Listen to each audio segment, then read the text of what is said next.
पे चलाना ठीक नहीं। और सुनो भैया जाएगी तनो मेरी हो,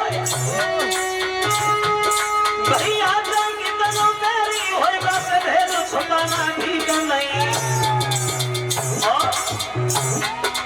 औरत जाएगी तनो प्यारी हो,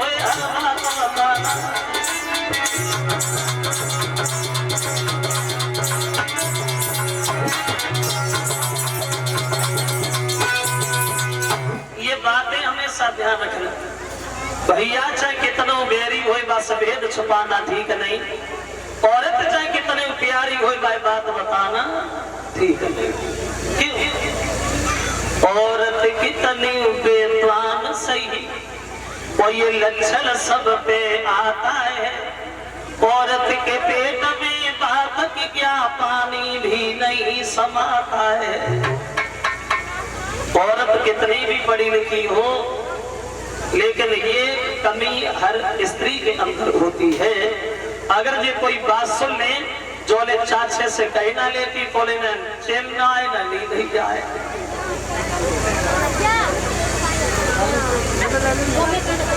अगर तुम्हें पूरे गांव में बात फैले हुई है, 50 आदमी से मत कहो, 4 औरतें से कह दो, बाद में जो और कह दो गांव से कही हो ना, फिर देखो संजालो पूरे गांव में डिंडोरा ना पे उठे।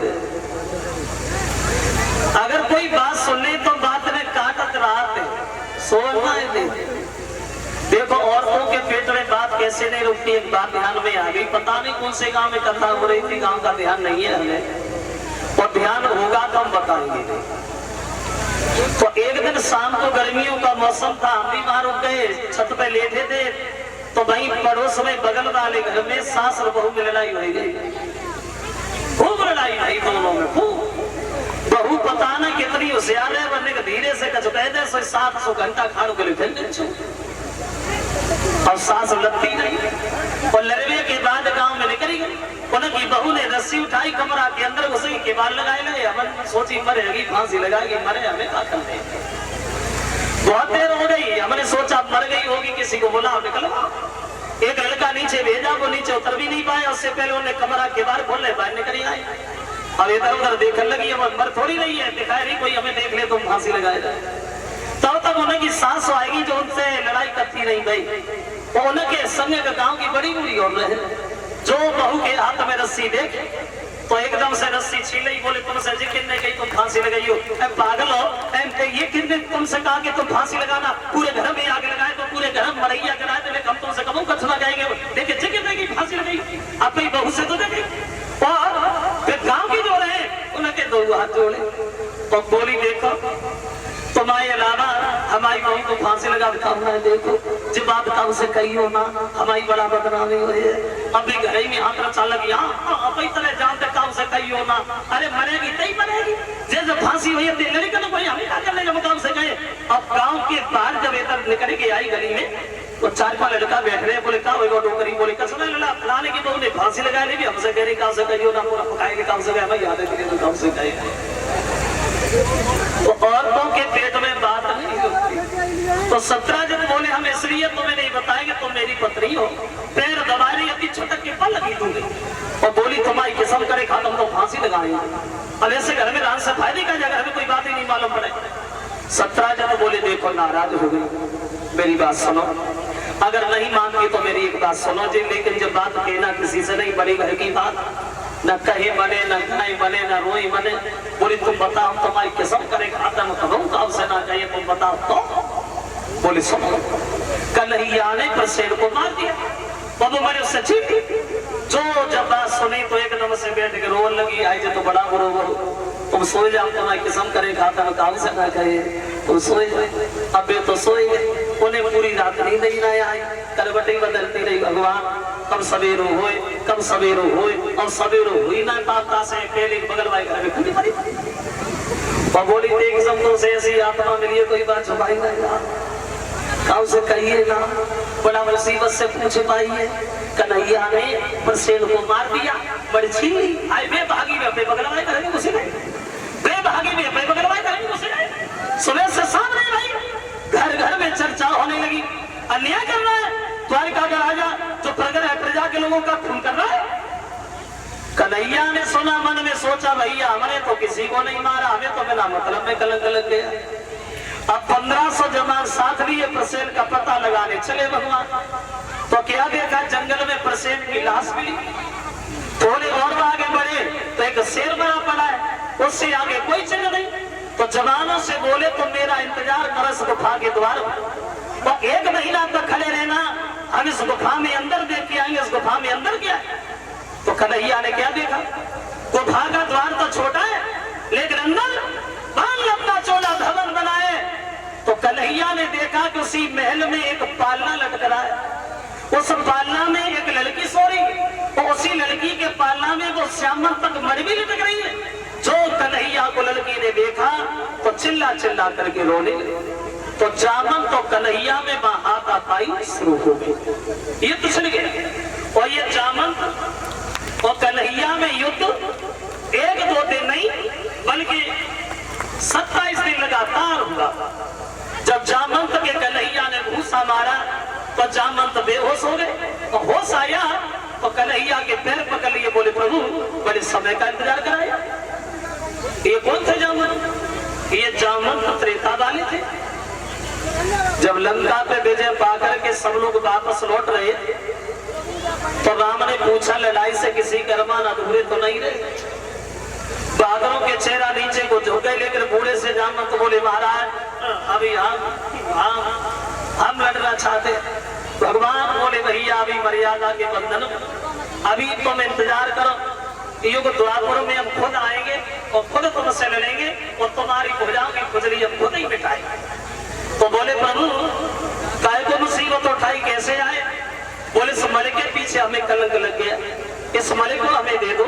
तो कहने लगे महाराज मणि भी ले जाओ, मणि वाली को भी ले जाओ, मतलब तुम हमारी बेटी जामंती से शादी कर लो। तो दूसरा विवाह कन्हैया का हुआ है जामंत की लड़की जामंती के साथ। वो मणि सत्यजित को लाके दी। तो सत्यजित तो बड़ा लज्जित हुआ, मन में सोच लगा हमने तो कन्हैया को कलंक लगा दिया, मेरे भैया को तो सिर ने मारा था। तो उसने शर्म की वजह से अपनी बेटी सत्यभामा की शादी कन्हैया से ही कर दी। अब 3 औरतें हो गई, रुक्मिणी, जामंती, सत्यभामा। चौथा इनका विवाह हुआ है सूर्य की लड़की कालिंदी के साथ। और 5वां इनका विवाह हुआ मित्रविन्दा से।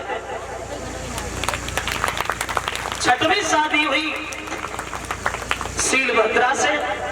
7वां इनका विवाह हुआ सत्या से। और 8वीं इनकी शादी हुई है लक्ष्मणा से। और 8 औरतें हो गई।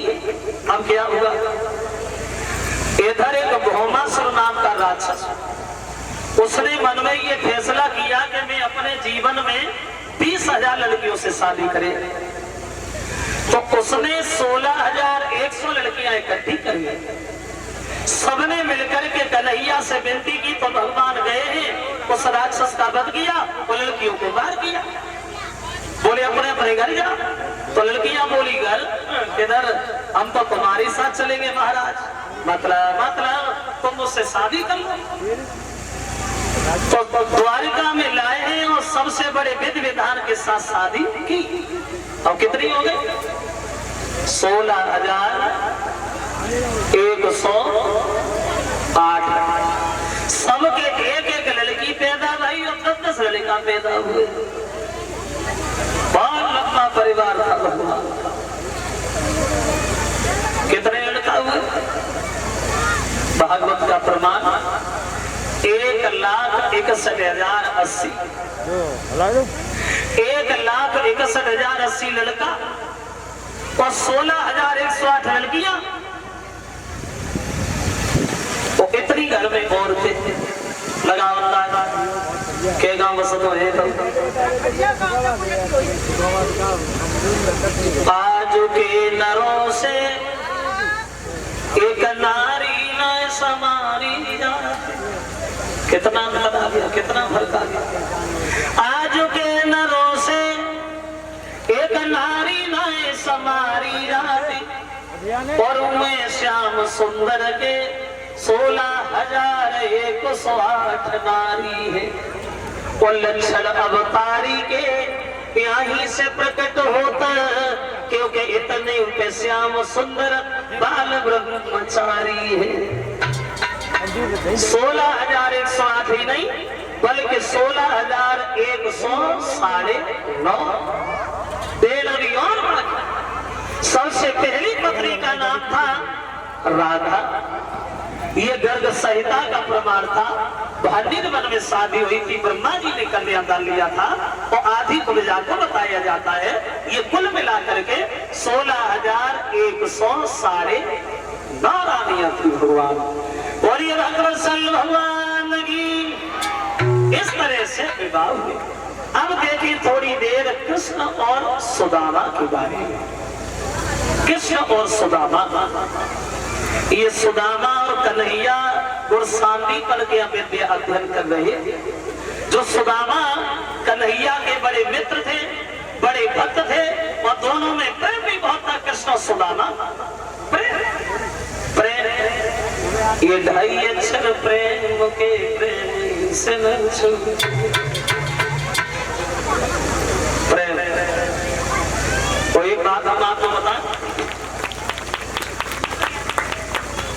जरा गौर से सुनना। ये हार आए हैं मुकुल यादव, जो ये गाजीपुर के रहने वाले हैं। कलश वाली कन्याएं खड़ी हो जाए। एक बात जरा गौर से सुनना, अगर तुम्हारा किसी से प्रेम हो जाए, अगर तुम्हारा किसी से प्रेम हो जाए, उस प्रेम को ज्यादा दिन निभाना चाहते हो, टिकाना चाहते हो, तो 3 चीजें हमेशा याद रखना। 3 बाधा होती प्रेम के बीच में, 3 बाधा। और ये प्रेम ऐसी चीज है ना, ये बेचा जाता है ना खरीदा जाता है। ये कुदरत की ऐसी देन है, ये अकस्मात हो ही जाता है। किसी से भी हो जाए प्रेम है। अगर उसे टिकाना चाहते हो, निभाना चाहते हो, तो 3 चीज याद रखना। तो सतीन कर दे अलग, मतलब लालच दाम, मतलब लालच दाम। 2 सतीन कर दे अलग, मतलब लालच दाम। और 2 सतबादी जब मिले, बस दोस्ती उसका नाम। अगर हम तुमसे किसी मतलब से प्रेम कर रहे हैं तो प्रेम थोड़ी, और किसी लालच से प्रेम कर रहे हैं वो भी प्रेम नहीं। और सुदामा तो लालच नहीं पड़ेगा। एक दिन गुरुमाता ने जवाब दिया, श्याम इतना ईंधन नहीं है जो हम लोग सुबह को हवन भी करें, क्या करोगे लाला? तो कन्हैया बोले, भैया चिंता क्यों कर रही हो? जे सुदामा भैया है ना मेरे साथ, लिए जा रहा हूँ जंगल से लकड़ियां तोड़े ला रहा है, भाभी खुशी। तो चलते वक्त गुरुमाता ने थोड़े से चना कोटरी में बांधे और सुदामा के हाथ दिए, बोले लाला भूख लगे तो तुम दोनों भाई मिलके चले ना। चले श्याम और सुदामा। लकड़ी लाने में इन्हें मगर हो गई शाम, तो पानी भी पड़ने लगा, अब लौट न पाए श्याम। माह का महीना, सर्दी पड़ रही है, बारिश हो रही है, घिर गए दोनों भाई जंगल में। और सुदामा को भूख लगी तो बोई चना निकाले, चबने को तैयार हो गया। एक बार सुदामा को लगा कि कन्हैया को दे दे, फिर मन में सोचने लगा इतने है भी नहीं जो कन्हैया को दे दे, चलो ये सब देखी जाए।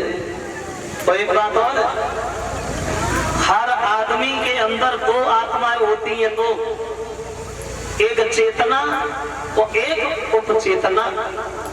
ये चेतना हमेशा अच्छी रास्ता बताती है और ये उपचेतना हमेशा खेलती रहती है।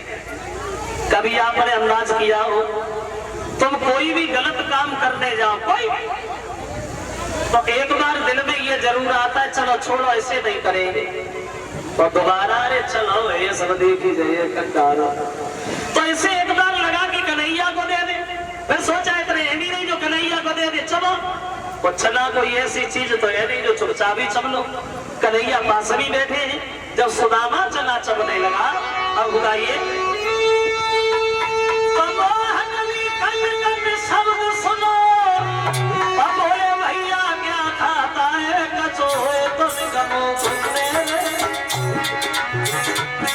कचो तो निगमो घूमने, भूखा मदम निकला जाता है।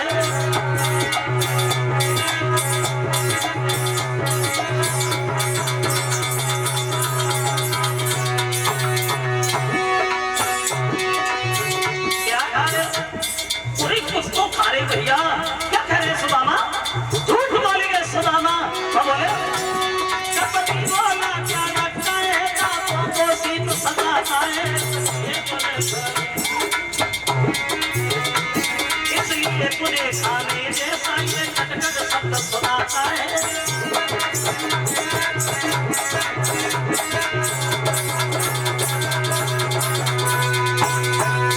झूठ बोलेंगे कन्हैया, खा नहीं रहा हूं, सर्दी के मारे दांती बज रही है, इसलिए तुम्हें ये आवाज सुनाई दी। झूठ बोलेंगे।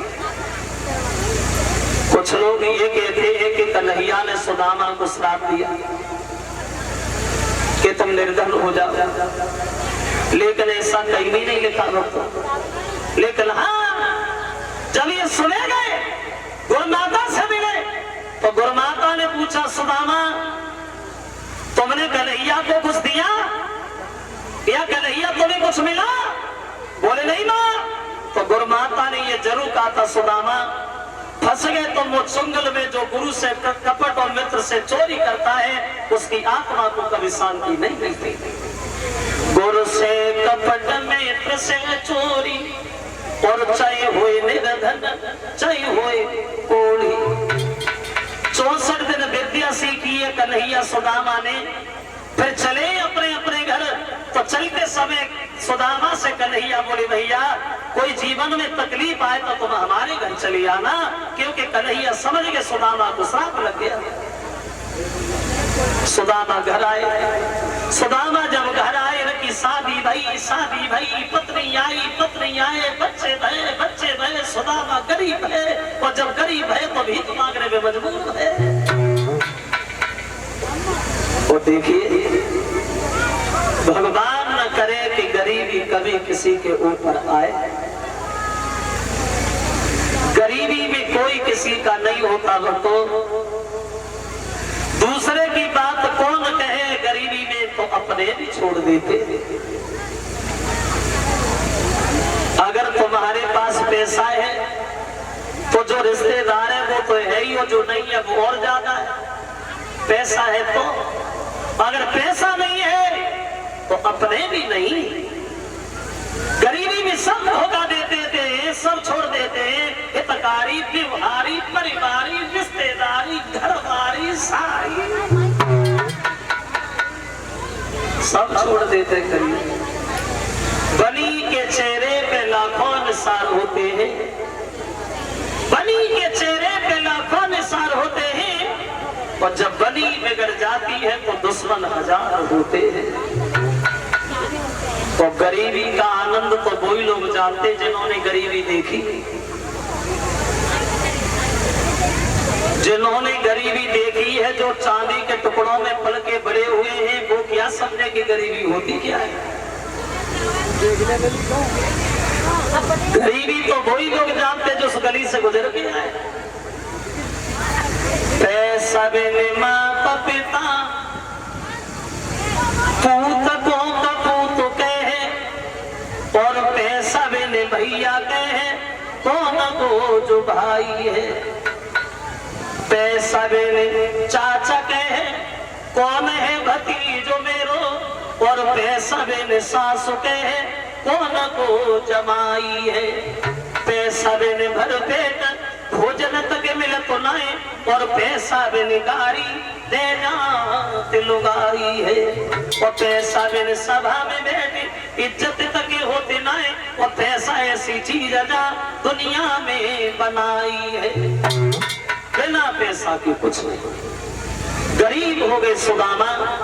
तो एक दिन इनकी पत्नी पूछने लगी महाराज दुखी तो वो रहते जो पाप करते, और मैंने कभी कोई पाप नहीं किया, तो भगवान हमें इतना काय को कमजोर कर रहा है, भगवान हमें इतना क्यों सता रहा है। सुदामा को पुराना ध्यान आ गया, रोने लगे भाभी इसमें दोष तुम्हारा नहीं, दोष हमारा। जो आज द्वारकाधीश वाले बैठे भाभी, ये हमारे बचपन के मित्र हैं, लेकिन अपने अच्छे कर्मों से वो राजा बन गए और मैं भिखारी बन गया। हम एक ही गुरु के दोनों शिष्य हैं, और हमने कन्हैया से झूठ बोला। भाभी ने सुना कन्हैया से झूठ बोला। भगवान से झूठ बोल के जीवन में सुख चाहते हो, कभी नहीं मिलेगा श्रीमन। चले जाइए द्वारिका में। धन नहीं मांगना, दौलत नहीं मांगना, रहने के लिए मकान नहीं मांगना, सिर्फ अपने भूल की माफी मांग के चुपचाप चले आना। चले जाइए द्वारिका, चले जाइए। और समझाने लगी वो पत्नी अपने पति को, समझाती भामिनी नारी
धन दौलत की हमें कोई आवश्यकता नहीं है, सिर्फ अपनी भूल की माफी मांग के चले आना श्रीमन।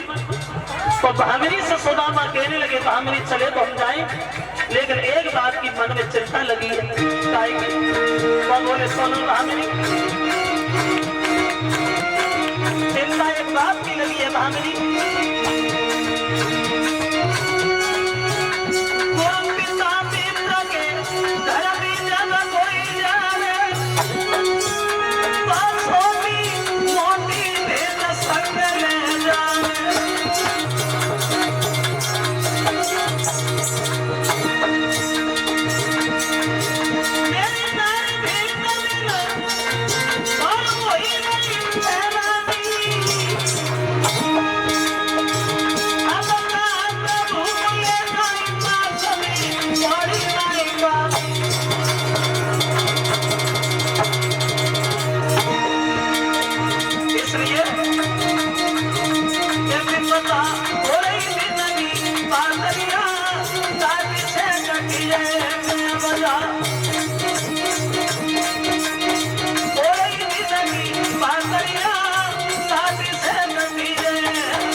सुदामा ने भामिनी से कहा, गुरुपिता मित्र के घर में जब कोई जाए तो कुछ ना कुछ भेंट में जरूर ले जाए। वो हमारे घर में तो कुछ भी नहीं है भामिनी, हम कन्हैया को भेंट में क्या पकड़ाएं। जब ये कहा कि भेंट में क्या पकड़ाएंगे तो बोली महाराज थोड़ी देर रुको, मैं अभी आए। कुछ नहीं मिला, थोड़े से चावल ही मिली गई, फटे से कपड़ा में बांधे तो अपने पति के हाथ में दे दिए। बोली महाराज ने चावलों को ले जाओ, तो हो सके तो कन्हैया को अपने साथी बुला के चले आना श्रीमन। चलते समय गुरु माता की बात कही है उस भामिनी ने, वो काम न कर देना जो पहले किया आपने, एक काम हमारा जरूर करके आना। क्या? तो बोले सुनो कि मेरी मोहन से नमस्ते कहियो, पवन संगई बुलाए ले आइयो, श्याम सो नमस्ते।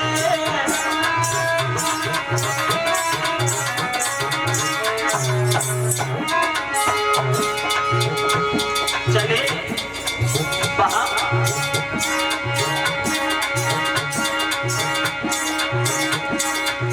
चली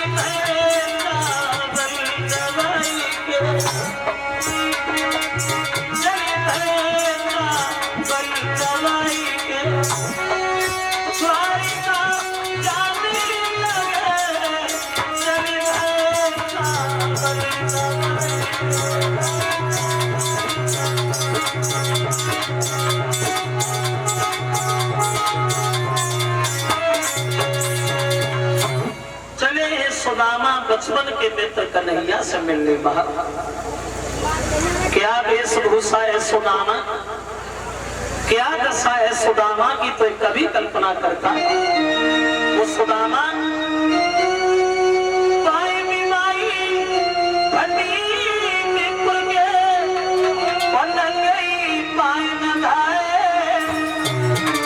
चलते चलते आज सुदामा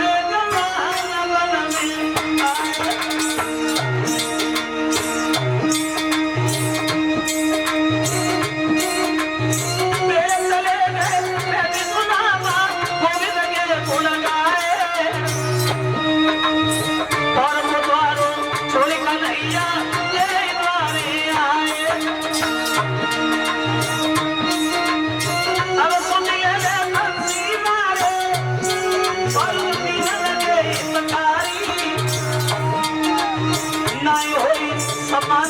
लगी भगवती लाचारी।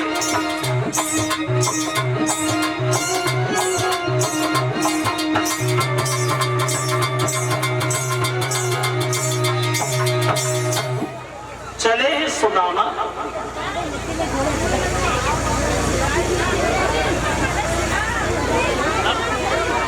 अपने बचपन के मित्र कन्हैया से मिल गए।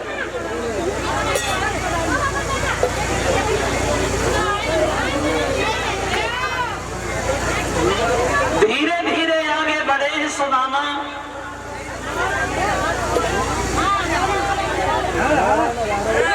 हो गया